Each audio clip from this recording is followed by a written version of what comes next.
Esse é o Ancapso e nós vamos falar agora sobre a situação na Ucrânia. Hoje, dia 28 de junho de 2023, são 8 horas no horário de Brasília, 2 horas da tarde lá em Kiev, no momento que eu gravo esse vídeo. Bom, deixa eu avisar vocês, eu estou viajando neste momento, não estou no meu estúdio no Rio de Janeiro, então a qualidade técnica desse vídeo pode não estar ótima. Aliás, dos vídeos de hoje todos devem estar nessa condição, mas o importante é a informação segue do mesmo jeito. Obrigado aí pela confiança de vocês. Eu retorno ao Rio de Janeiro no final do dia de amanhã. A partir do dia 30, as gravações voltam ao normal. E a principal notícia de hoje é o triste atentado russo que foi feito contra a cidade de Kramatorsk. É bom não confundir, o nome é meio parecido com Kremenchuk, que foi atingida ontem, mas não teve vítimas, mas Kramatorsk foi atingida uma pizzaria, um restaurante, que é um ponto de encontro muito comum lá, que tem inclusive muitos jornalistas e repórteres estrangeiros frequentam aqui na cidade de Kramatorsk, que fica próximo, relativamente próximo a Bakhmut, aqui na região de Donetsk, né? Então foram 2 mísseis calibre, que são mísseis precisos, então os russos queriam exatamente atingir este ponto de fato, e até aqui o número de mortes são 10 pessoas, muito triste essa situação, o que aconteceu ali em Kramatorsk, né? Ontem, vocês lembram, a gente falou sobre Kremenchuk, que fez um ano que houve um atentado lá num supermercado, num shopping center que também matou muita gente, e ontem teve outra tentativa de ataque também em Kremenchuk, mais uma vez tentativa de ataque em alvos civis, mas felizmente não teve vítimas por lá, né? Também temos hoje um número desproporcionalmente grande de alvos russos atingidos na retaguarda pela artilharia ucraniana, né? Temos imagens aqui de Melitopol, de Berdiansk, de Alchevsk, de um monte de lugares aqui. De novo, parece que a artilharia ucraniana está funcionando muito bem na retaguarda russa para justamente diminuir os estoques de munição aqui, né? Temos também informações sobre como é que está o andamento das ofensivas, embora não tenha nenhuma novidade particularmente significativa hoje, mas temos várias boas indicações do avanço ucraniano aqui. Na situação lá na Rússia, o Putin ontem admitiu que o grupo Wagner era financiado completamente pelo Estado russo, né? Ou seja, isso desmente frontalmente algo que ele falou meramente ano passado, em que ele disse que a Rússia não tinha nenhum envolvimento com o grupo Wagner. E começam a surgir agora algumas perguntas difíceis, né? Por exemplo, o Prigozhin, ele tem um serviço de catering na Rússia, que é o motivo que tornou ele rico, né? E como é que fica agora? Ele vai continuar dono disso daí? O Putin vai tirar esse serviço dele? Como é que vai funcionar isso daí? Ainda tem um monte de questões em aberto nessa história aí, né? Um monte de ajuda, de pacotes de armas e outros tipos de ajuda militar foram anunciados para a Ucrânia. E o enviado chinês para a comunidade europeia, para a União Europeia, reafirmou ontem o compromisso da China com a integridade territorial da Ucrânia, ou seja, com a necessidade dos russos saírem até as fronteiras de 1991. Vamos falar sobre esses e outros assuntos em detalhes. Essas notícias foram sugeridas por No Barbudão e Minha Mulher Não Aguenta Mais, Sagat Bordiev e várias outras pessoas. Obrigado aí ao pessoal que sugeriu as notícias. Obrigado a você que está assistindo o nosso vídeo. Se você gosta do nosso conteúdo, por favor, deixe o seu like e se inscreva aqui no canal, né? Pois bem, vamos falar sobre, infelizmente, o fato que marcou o dia de ontem. Vocês podem ver aqui em Bakhmut, já tem muita área reconquistada pelos ucranianos e temos ótimas notícias aqui de avanços, tanto ao norte, aqui em Soledar, quanto ao sul, em Kurdyumivka, mas o que marcou o dia de ontem foi o ataque em Kramatorsk, justamente pela crueldade, né? Um ataque numa pizzaria, num restaurante, no meio da tarde, ou seja, o lugar estava cheio e era um restaurante muito popular ali na cidade. Vários jornalistas estrangeiros usavam o lugar, almoçavam no lugar, inclusive tem jornalistas estrangeiros feridos, 3 colombianos, um holandês e várias outras nacionalidades também. Aqui, está aqui a imagem do restaurante, aqui poucos minutos antes de ser atingido por um míssil russo, né? E aqui depois a tragédia completa, o restaurante todo destruído, um monte de gente ferida.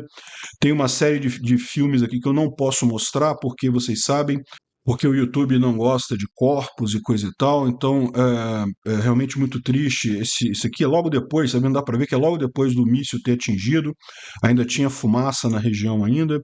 Enfim, aqui o resgate das pessoas durante a noite, então teve várias pessoas que foram tiradas, ainda tem gente debaixo dos escombros aqui, sendo tirada debaixo dos escombros ali no lugar. Realmente uma situação muito complicada ali. E o número de mortos nesse momento foi confirmado em 10, mas ainda tem gente debaixo dos escombros, ainda estão procurando ainda nesse momento, e 61 pessoas feridas, né? Entre esses 10 mortos tem 2 crianças, né? Não, esse bebê aqui não, ele está vivo, ele só está ferido, mas teve outras crianças que infelizmente acabaram vindo a falecer ali naquela região, né? E o que chama atenção, como o pessoal está dizendo aqui, é que eram mísseis Iskander. Então, o míssil Iskander ele tem uma precisão de 5 a 7 metros. E, infelizmente, os ucranianos não têm defesa antiaérea na região capaz de responder a esse míssil Iskander. Então, o míssil ele queria atingir exatamente a pizzaria, ou seja, era um alvo civil declarado ali, né? Ou seja, queria principalmente matar jornalistas estrangeiros, correspondentes de guerra estrangeiros que usam o restaurante com muita frequência, acabou matando um monte de ucranianos. De qualquer forma, um alvo civil, um absurdo completo isso daí, né? Enfim, ou seja, a Rússia estava deliberadamente atingindo civis de propósito, não teve nada de erro, não teve nada de míssil derrubado, infelizmente. Além desses mísseis em Kramatorsk, também teve 6 drones Shahid, mas esses todos os 6 foram derrubados pela defesa antiaérea ucraniana. Os ucranianos atingiram ontem na região de Olesk algum depósito de munição russo aqui. Tá vendo? Dá para ver que pegou fogo e continuou pegando fogo por muito tempo, o que significa que era alguma coisa significativa nessa região aqui de Olesk, né? E a gente vai falar mais adiante que vocês sabem, né? Está essa região aqui, os ucranianos estão presentes aqui e existe algum avanço em direção à cidade de Olesk, que hoje é controlada pelos russos, mas a gente vai falar sobre isso daqui a pouquinho. Também teve um ataque em Primorsk, que é lá em Berdiansk. Primorsk é essa região aqui. Berdiansk, né? Primorsk é um vilarejo ao lado de Berdiansk, e o ataque foi nessa região aqui. Foi um ataque sobre o 31º Regimento Russo ali em Primorsk, com 3 Storm Shadow. Tomara que tenha conseguido causar bastante danos ali nos russos que estão por lá, né? Como vocês sabem, os russos têm usado muito essa região aqui de Berdiansk, Mariupol, toda essa região aqui da costeira do mar de Azov, né?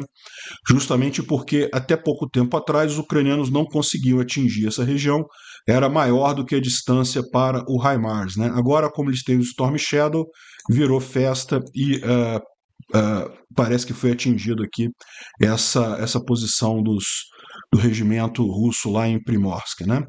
Aqui também a gente tem o pessoal comentando no Telegram russo, não falam sobre não tem imagem, né, mas tem aqui o pessoal comentando de que os ucranianos atingiram uma base dos Kadyrovitas, lá entre Kadivka e Alchevsk. Kadivka e Alchevsk ficam aqui, ó, próximos a Luhansk, né? Dá para ver também que é bem na retaguarda. Alchevsk fica aqui, Kadivka fica aqui, e essa região aqui é notória por ter base dos Kadyrovitas. Então, o pessoal do Kadyrov, lá, a guarda chechena, tem várias bases aqui. Imagina se foi uma dessas bases que foi atingida, e segundo estão dizendo aqui, teve muitas mortes ali na região, né? Isso aqui é Yazinovata, na região de Donetsk, mais uma Bavovna aqui. Yazinovata é nessa região aqui, ó, Donetsk e Yazinovata.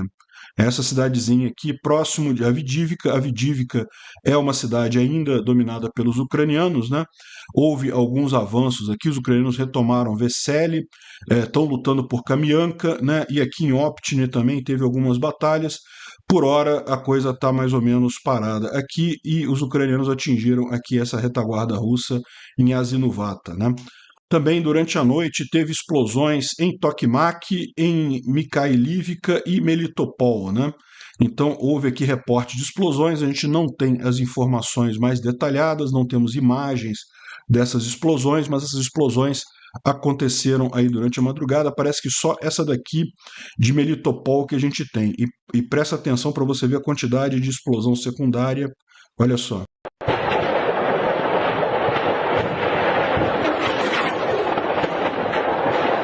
Dá para ver até um projétil saindo aqui, ou seja, dá para ver que foi uma grande base de munição, um grande armazém de munição na região ali que foi atingido nessa noite de ontem para hoje, né?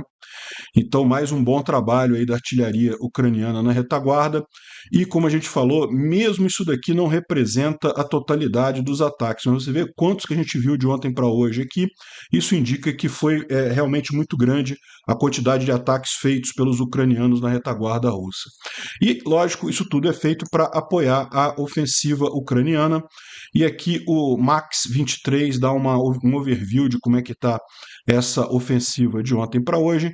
Em Bakhmut há avanços tanto na cidade em si, os ucranianos retomaram várias ruas dentro da cidade, muito embora a gente não veja isso ainda aqui no mapa, né? Se você olhar, Bakhmut ainda aparece totalmente tomada pelos russos, mas a gente sabe sim que os ucranianos já avançaram bastante coisa. A gente sabe que eles já estão aqui na região do MiG-17, aqui, a Praça do Avião, que é nesse cantinho aqui. Eles já retomaram várias estradas aqui, várias ruas nessa região. E também nos flancos, particularmente em Klishivka, né? E Klishivka, na verdade, o que teve de significativo é que aqui, ó, Kardiumivka já está como zona cinza. Os ucranianos já retomaram, estão tentando retomar Kurdiumivka, né? Kurdiumivka foi atacada logo no início da ofensiva dos russos por Bakhmut. Então os russos fizeram justamente uma pinça, né? Começaram aqui pelo sul, em Kurdiumivka, e pelo norte aqui em Yankolivka, que é essa outra cidade aqui. E aqui também vocês podem ver, a gente já mostrou para vocês em outros mapas, né? Os ucranianos já estão bem mais próximos aqui da cidade de Yankolivka. Provavelmente estão querendo usar a mesma estratégia dos russos, ou seja, tomar Yankolivka, de Yankolivka tomar Soledar, de Soledar cercar aqui Bakhmut, né? E pelo sul a mesma coisa, Kurdiumivka, Andrivka, Klishivka, e daí também cercar Bakhmut pelo sul. Na região de Kherson, ele está dizendo que vai ficar divertido em breve, né? A gente vai ver que tem algumas informações circulando por aí. Vamos ver isso em detalhe. Na região de Donetsk, que é ali em Velika Novossilka, apenas observe, né? Velika Novossilka é essa região aqui. Como vocês sabem, há poucos dias atrás, os ucranianos retomaram Rivnopil e ainda existem brigas aqui na estrada com Staromayorsk. Ontem, os ucranianos chegaram a falar, ou alguns bloggers ucranianos chegaram a falar na tomada de Priutini, mas isso não foi confirmado. Provavelmente os ucranianos chegaram a entrar na cidade, mas ainda não conseguiram tomar a cidade e livrar dos russos, né? Eventualmente você tem um vai e vem, né, de tomar a cidade, depois os russos tomarem de novo, enfim. Mas está no processo, né? É sinal de que eles estão avançando aqui nessa direção e, ao mesmo tempo, aqui próximo a Urozhaine e Staromayorsk também. Em Zaporizhia, os ucranianos estão avançando, mas é muito difícil. A gente vai falar sobre justamente a questão dos campos minados ali naquela região, que realmente torna bem mais complexo o avanço ucraniano ali. Mas esse avanço está acontecendo, né? Ele não é tão rápido quanto nós gostaríamos, mas ele está acontecendo ali na região de Robotny, mais para cá um pouquinho, nessa região aqui, né? Os ucranianos já estão nos arredores de Robotny. Agora, é lógico, para tomar a cidade vai ser outra dificuldade muito grande. A grande vantagem é, uma vez limpa toda essa área de minas que tem aqui no primeiro momento, daqui para trás, como os próprios russos precisam abastecer Robotny, até vão encontrar minas, mas não vão ser minas com tanto rigor, né? Então deve facilitar o avanço ucraniano nessas outras cidades por aqui. O Tatarigami fez uma thread muito interessante aqui explicando a dificuldade de avançar em campos minados, né? Ele falou numa outra thread que esse negócio de fazer trincheira, ou cavar aqueles buracos para impedir a passagem de tanque, isso daí é totalmente inútil, aqueles triângulos também que os russos usam, mas as minas são realmente um obstáculo difícil, e como ele diz aqui, mesmo um país da OTAN teria dificuldade também de fazer essa contraofensiva nessa situação. Ele explica que tem vários tipos de minas, então, mesmo com veículos antiminas, não é uma coisa tão simples, não é só você usar aquele veículo antiminas, porque existem outros tipos de minas que podem ser usadas nessa situação, e o que parece que os ucranianos estão recorrendo é basicamente a fazer um avanço a pé primeiro, um ataque de infantaria, para só depois vir com apoio de veículos blindados naquela região para justamente contornar as minas, né? Só que isso torna a coisa toda muito mais complexa. Esse vídeo aqui é do comandante da 47ª Brigada, né, o Magura, e aqui está com a tradução explicando que eles estão avançando ali na direção de Robotny e que teve vários, e conseguiram avançar bastante fundo e coisa e tal, e que estão nas posições russas aqui, está cheio de corpos russos e coisa e tal, e que por enquanto não estão fedendo ainda, mas vão começar a feder e coisa e tal. Enfim, o avanço está acontecendo, né? É lento, mas está indo. Agora, a coisa curiosa é realmente aqui em Kherson, né? Então o Pace Taiwan faz aqui uma recapitulação de como é que está a situação ali em Kherson. Os ucranianos eles conseguiram estabelecer uma cabeça de ponte aqui na área das Dachas, aqui em Olesk, né, na margem esquerda do rio de Dnipro. Para quem não sabe, uma cabeça de ponte é exatamente isso daqui, ó, ou seja, você tem a margem direita ou margem norte do rio está tomada pelos ucranianos, a margem esquerda ou margem sul do rio está tomada pelos russos. Aí os ucranianos conseguiram um pedacinho da margem sul aqui, ó, da margem leste, em que eles estão dominando. Isso daqui, evidentemente, eles sofrem muito ataque dos russos, mas a ideia é justamente proteger essa área para que eles consigam transferir mais equipamentos aqui e, eventualmente, transformar isso daqui numa ofensiva nessa região, né? Conforme a gente falou ontem, os ucranianos já avançaram até aqui, eles já estão nessa região aqui, próxima à cidade de Olesk, né? Aqui já mais para baixo aqui. De qualquer forma, seguro mesmo em termos de ter controle sobre a área só nessa região das Dachas aqui. Tem cerca de 120 membros e 3 tanques. O Raibar confirmou nesse mapa, que o Raibar é um outro blogger militar russo, confirmou aqui a cabeça de ponte ucraniana aqui próximo a Olesk, e o Greyzone, que é um outro blogger, estava falando ontem, a gente falou sobre isso ontem, né, sobre os avanços aqui ucranianos em direção à cidade de Olesk em si. Então, isso está acontecendo, está vindo, né? E, além disso, os russos publicaram uma informação de que teriam vários outros pontos de avanço aqui, ou seja, teria aqui em Nova Kakhovka, teria aqui nessa outra cidade aqui, em Olesk, em Rolopristan, em vários outros lugares haveriam avanços ucranianos nessa região, né? Então, eles estão acreditando que os ucranianos têm um plano de batalha para essa área, que inclui justamente fazer uma parte da contraofensiva por aqui, né? E eles dizem ainda que também os ucranianos fariam um avanço na península de Kimburni e nessa área aqui e no Golfo de Karknitsa, que é essa região aqui, né, seria nessas praias que tem aqui na região, justamente para distrair a atenção. Eles fariam essa entrada em Kimburni e aqui, mas seria só para distrair a atenção, e o ataque principal seria nesses 4 vetores aqui, né? Através de Nova Kakhovka, aqui é Lvov, que é uma outra cidadezinha, não é a Lviv, lá do oeste da Ucrânia, é uma cidadezinha pequenininha aqui, também aqui em Olesk, que a gente sabe que já está acontecendo, e o outro aqui em Rolopristan, que fica mais aqui ao sul, né? A gente falou sobre isso ontem também, que também tem avanços ucranianos ali na região de Rolopristan. Um outro blogger militar russo, o Romanov92, está falando que os ucranianos estão juntando um grande grupo de militares aqui nessa região. Essa cidade aqui seria mais ou menos uma dessas cidades aqui, ó. Limanets, talvez? Parece Limanets aqui, né? mas os ucranianos estariam juntando uma grande quantidade de tropas nessa região aqui, próxima a Kherson, e isso seria justamente para fazer esse grande avanço aqui, né? E aqui o que o Paystyle One fala é: olha, o que eu posso dizer para vocês é que o reporte russo, o relatório russo, não é fantasia absurda e é baseado em alguns fatos, mas lógico, eu não posso dizer os detalhes. Ou seja, o que ele está dizendo aqui é que tem alguma coisa aqui mesmo. Se é isso tudo, se vão fazer essa contraofensiva toda e coisa e tal, ele não vai dizer, mas que tem algumas indicações disso daqui, né? Lembrando que, lógico, tudo isso daqui pode ser uma provocação dos ucranianos para distrair a atenção aqui do fronte de Zaporígia e Donetsk, né? A gente não sabe, né? Mas sem dúvida alguma, um avanço aqui por Kherson seria capaz de rapidamente chegar aqui na Crimeia, e isso daí é um potencial enorme de encerrar o assunto rápido, né? Porque no que os russos começarem a perder a Crimeia, a coisa realmente vai esquentar.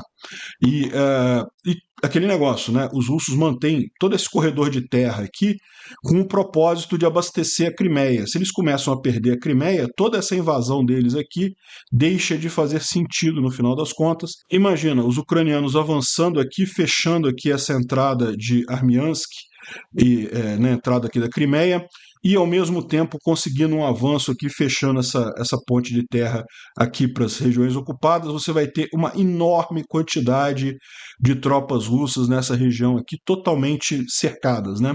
O que vai vir daí a gente não sabe. E olha só, um outro blogger militar russo, o Voenkors, falou que essa operação dos ucranianos ali na região de Kherson, ele fala aqui, ó, as Forças Armadas da Ucrânia, desde o final de junho, estão começando o segundo estágio da contraofensiva na região de Kherson. Para isso, 5 punhos de choque, ou seja, 5 grupos mais incisivos e 10 áreas de suporte estão sendo montadas. O plano tem o nome de swamp, ou pântano, né? Justamente porque essa região aqui é muito pantanosa aqui do rio Dnipro, né? E também lembra, né, com a quebra aqui da represa de Nova Kakhovka, essa região toda aqui agora está bastante seca, mas ainda está muito, o fundo ainda é de muita lama, coisa e tal, então não é uma coisa fácil de passar, ainda vai precisar de muito tempo para permitir um cruzamento aqui, né? É o que eu falei para vocês, fazer um ataque através desse leito seco aqui do Dnipro é muito difícil porque tem muita lama ainda e pior, é totalmente descampado. Então, da mesma forma que os russos facilmente veriam os barcos ucranianos atravessando o Dnipro, eles facilmente veriam colunas de tanque atravessando o vazio, né, o leito do Dnipro.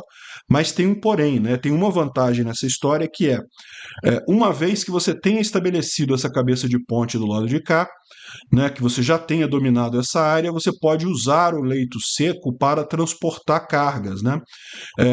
Certamente tem muita lama, mas com a ajuda da engenharia, você pode colocar placas ali, pode colocar aquelas pontes, aqueles pontões e estabelecer um cruzamento que seria impossível no Dnipro cheio, mas com o Dnipro vazio você consegue fazer isso no leito e usar isso daqui para o transporte, para o abastecimento dessa área, né? Enfim, vamos ver como que os ucranianos vão usar essa área, né? Também aqui, ó, a 28ª Brigada Mecanizada Ucraniana, ela já está em Kardiumivka, a gente mostrou para você aqui, Kardiumivka é aqui também, próximo de Bakhmut, né? Está aqui, ó, Kardiumivka. Os ucranianos já estão lutando dentro da cidade, ou seja, conseguiram ultrapassar o canal e estão tirando os russos aqui de Kardiumivka e de Ozaryanivka desse lado de cá, né? Dá para ver até que os próprios russos bombardearam Ozaryanivka, o que indica que existe presença ucraniana aqui. Não faria sentido os russos bombardearem os próprios russos aqui em Ozaryanivka, né? Com a confusão do grupo Wagner, né, que o grupo Wagner está deixando a Ucrânia definitivamente, o Ministério da Defesa russo está se sentindo desprotegido em Bakhmut, não está conseguindo segurar os ucranianos, e a ideia deles foi mandar outros grupos mercenários para lá também. O PMC Patriot, que é ligado ao Shoigu, o PMC Fakel, que é o da Gazprom, e o PMC Veterans. Mas é aquele negócio que a gente fala para vocês, esses outros PMCs todos foram criados recentemente, mas eles são, na verdade, um batalhão do exército russo financiado por uma entidade externa. Então, o Patriot é financiado pelo Shoigu diretamente, o Fakel é financiado pela Gazprom diretamente, e os veteranos, enfim, a gente não sabe quem é, mas tem um financiamento externo. Mas, em termos de lógica de combate, em termos de combatentes, em termos de como funciona o PMC, eles funcionam exatamente como o exército russo, ou seja, não tem nenhum ganho real, né? A grande vantagem que o grupo Wagner tinha é exatamente de ser uma entidade totalmente independente, ou seja, ele tinha o comando dele, um comando muito mais eficiente, muito mais rápido, muito mais eficaz. Então, esses PMCs novos aqui, a gente não espera que eles façam nenhuma diferença. É lógico, vai fazer alguma diferença, vai de alguma forma dificultar o trabalho dos ucranianos, mas não deve ser nada diferente do que já tem hoje com o exército russo, né? E ontem teve um pronunciamento do Reznikov, que é o ministro da Defesa ucraniano, falando que o principal evento da contraofensiva ainda está para chegar. As reservas ainda não foram usadas, né? Isso a gente está sabendo, eu tenho mantido vocês informados. Todos esses ataques que a gente tem visto aqui em Bakhmut, aqui na região de Velika Novosilka, Olesk, tudo isso daqui é feito com tropas que já estavam na região. Alguns equipamentos novos, é verdade, alguns tanques Leopard, alguma coisa ali, mas as principais reservas, aquelas 9 ou 12 brigadas inteiras que os ucranianos criaram, né, que ainda não foram nem usadas, nem colocadas ainda em operação, né? Vamos aguardar isso daí. Em algum momento isso vai acontecer, provavelmente depois da tropa normal limpar a parte da frente ali das tropas russas, né? Bom, o Instituto para Estudo da Guerra fala mais uma vez sobre a questão do grupo Wagner e do Prigozhin. Não tem nenhuma grande novidade aqui em relação ao que a gente falou ontem, né? E a gente vai falar sobre isso hoje também, então não vale a pena muito falar isso daqui, mas o fato é, tudo que indica que essa situação ainda tem muita coisa para ser resolvida ainda, né? Ontem o Lukashenko falou de novo, dizendo que o grupo Wagner vai de fato ser baseado em Belarus e que vai treinar o exército de Belarus, né? A gente não, segundo ele, não tem nada para se preocupar e coisa e tal. Eu não sei não, se fosse ele estaria preocupado, né? O grupo Wagner vai lá para Belarus, mas certamente vai em parte, né? E não está muito claro ainda o que ele vai fazer. Uma coisa eu tenho certeza que ele não vai fazer, que é invadir a Ucrânia pelo norte, né? Aliás, isso parece que virou o ponto padrão aí das Russetes para justificar o golpe do Prigozhin, né? É lógico, as Russetes querem sempre pintar a Rússia como tendo ganho vantagem no final. No final, o Putin colocou o grupo Wagner em Belarus, vai atacar a Ucrânia pelo norte, coisa e tal, o que é uma besteira por dois motivos muito simples, né? O primeiro é que a Ucrânia hoje está extremamente bem guardada pelo norte, montou uma linha defensiva ali muito forte. Não é a primeira vez que o pessoal fala em ataque pelo norte, né? Havia durante o inverno também a ideia de que o exército de Belarus, ou até o exército russo, através de Belarus, atacaria novamente pelo norte ali. Mas, cara, se no auge da força russa, quando o exército russo estava inteirinho, a Ucrânia pega de surpresa, os russos invadiram pelo norte, não conseguiram chegar em Kiev, chegaram perto, é verdade, mas não conseguiram chegar em Kiev, acabaram sendo expulsos. Se naquele momento eles não conseguiram, agora que a Ucrânia montou toda uma posição defensiva lá, e eu posso dizer para vocês, eu estava lá, eu vi as trincheiras, vi toda a armação lá dos ucranianos, todas as pontes destruídas de propósito para não deixar um eventual ataque do norte vir ali. Agora os russos não teriam chance nenhuma de avançar, né? E muito menos o grupo Wagner, da mesma forma, também não teria essa chance. São muitas defesas passivas, é muita tropa ucraniana que tem ali. No auge da força russa eles não conseguiram, agora não vão conseguir também. No início da guerra, os russos invadiram ali a fronteira norte da Ucrânia com cerca de 40 mil homens e não conseguiram. O grupo Wagner tem 25 mil, se todos forem para lá, porque lembra, uma parte pode decidir ir para casa, outra parte vai se aliar ao exército russo, então é uma força muito menor. E o outro motivo, esse é um motivo, não daria certo, não teria vantagem nenhuma para os russos atacarem a partir de Belarus. O outro motivo é por que precisaria aquele negócio do golpe, de fazer uma coluna, de chegar até Moscou, de ameaçar o Putin, de derrubar avião?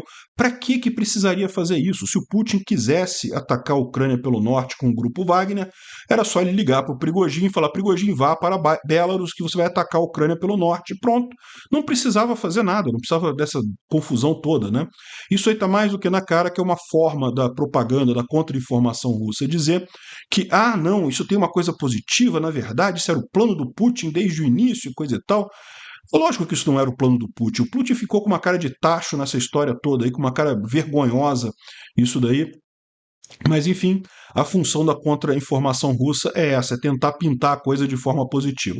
Eu já aviso para vocês que comentários aqui no vídeo, em qualquer rede social minha, falando: mas o grupo Wagner vai atacar a Ucrânia pelo norte, é ban imediato, não vou discutir, não vou argumentar, porque ou a pessoa é robô russo, ou a pessoa caiu em papo de robô russo, e pessoas que caem em papo de robô russo é pior do que robô russo, na verdade. Então, eu só avisando vocês, tá?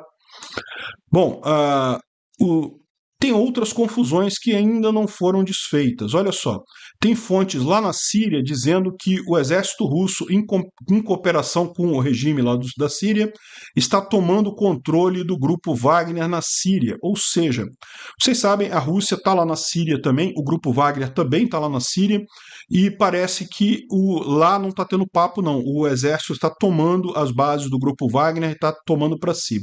A situação é mais complicada na África. Por quê? Porque na África o grupo Wagner está sozinho, não tem exército russo lá.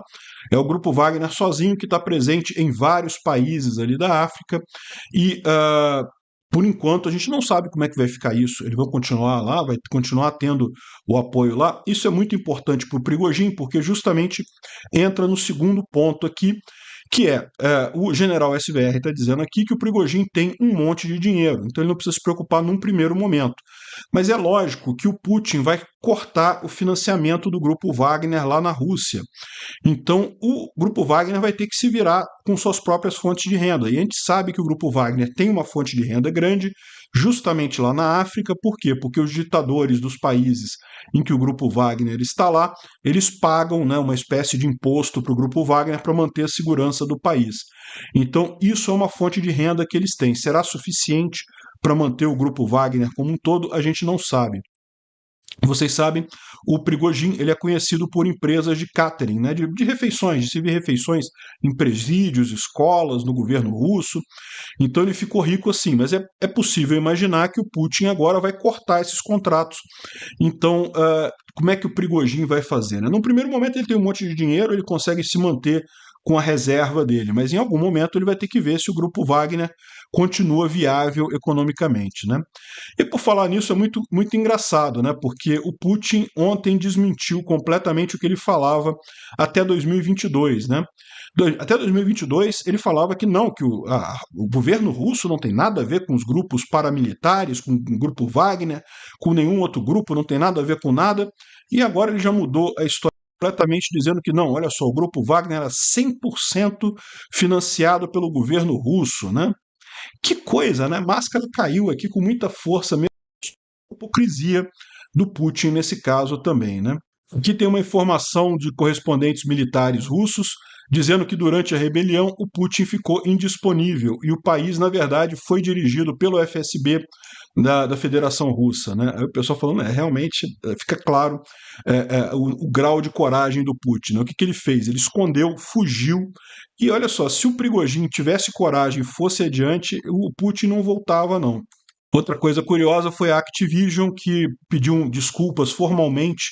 Olha, nós gostaríamos de formalmente pedir desculpas por usar a Rússia como nosso antagonista na série Call of Duty. E agora que nós sabemos a verdade, a gente teria usado um oponente mais significativo, mais competente militarmente, como Cuba ou Laos. Caramba, hein? Que alfinetada na Rússia. Bom, aqui tem informação de que hackers ucranianos invadiram uma conferência das linhas de trem russas, né, e onde eles estavam discutindo o transporte de produtos dentro dos territórios ocupados ucranianos, e no final os ucranianos falaram alô para o pessoal e coisa e tal, dando a entender que estavam com todos os dados agora. Eu não sei, se eles fizeram isso mesmo, se eles falaram alô no final, é uma besteira, né? Jogaram fora toda a informação, porque evidentemente o pessoal agora vai fazer outra reunião e vai mudar todos os planos, né? Eu espero que essa parte do alô no final tenha sido só uma piadinha, que não tenham feito isso de verdade. Invadiram a conferência, excelente, pegaram as informações todas, sai da conferência e encerra o assunto, né? A Dinamarca está acelerando a aposentadoria de F-16, provavelmente para mandar para a Ucrânia. Excelente notícia. E a Lituânia também está comprando 2 lançadores dos NASAMS que devem encaminhar para a Ucrânia também. Excelente isso. E outra informação interessante que a gente teve é que o senador Jim Risch, lá dos republicanos, ele está batalhando para permitir que o governo americano envie o ATACMS, e ele disse que acha que a possibilidade do ATACMS chegar na Ucrânia é muito alta. Excelente notícia, vamos torcer para ser verdadeiro isso daí, né? E finalmente o Fu Kong, que é o enviado chinês para a comunidade europeia, ele falou que sim, que Beijing respeita a integridade territorial de todos os países, inclusive da Ucrânia, inclusive a integridade territorial das fronteiras de 1991, que inclui a Crimeia, né? Que foi anexada pela Rússia em 2014, mas ninguém reconhece a anexação da Rússia. Ou seja, isso é um bom posicionamento da China. A China tem esse posicionamento meio dúbio. Eles não criticam diretamente a Rússia, mas eles falam que respeitam a integridade territorial da Ucrânia. De qualquer forma, é um bom sinal, né? E finalmente lembrar a vocês que a nossa vaquinha está chegando ao fim. 3 dias que faltam. Hoje, dia 28, amanhã, dia 29 e depois, dia 30. Então, se você não contribuiu ainda, quiser contribuir, o link está na descrição aqui do vídeo. Tem um vídeo também explicando como comprar o Bitcoin para poder contribuir aqui com a vaquinha. Esses números aqui, eles flutuam um pouco, tá? Porque isso aqui varia também conforme o quanto o Bitcoin está valendo em dólares. A vaquinha é em Bitcoin, o valor em Bitcoin é fixo, mas dependendo se o Bitcoin sobe de valor, o valor em dólar sobe um pouquinho, né? Inclusive tem que lembrar que uma parte desse valor em Bitcoin já foi convertido em dólar lá atrás e enviado para a Ucrânia, então a gente vai ter que fazer um ajuste nisso daqui, porque de fato a gente não tem 12 mil dólares nesse ponto aqui não. Isso aqui é justamente o que a valorização como se fosse o valor total doado. Mas pode deixar que na prestação de contas eu explico tudo direitinho para vocês. A prestação de contas eu devo fazer depois de concluída a vaquinha. Então a gente vai encerrar ela no dia 30, não se esqueça, depois de amanhã. Obrigado por assistir o vídeo até o final. Além de curtir, compartilhar e se inscrever no canal, considere se tornar patrocinador com valores a partir de R$ 1,99. Clique no botão Seja Membro abaixo para saber as condições e vantagens de patrocinar o canal. Mais informações sobre o nosso projeto, visite nossos sites indicados na tela.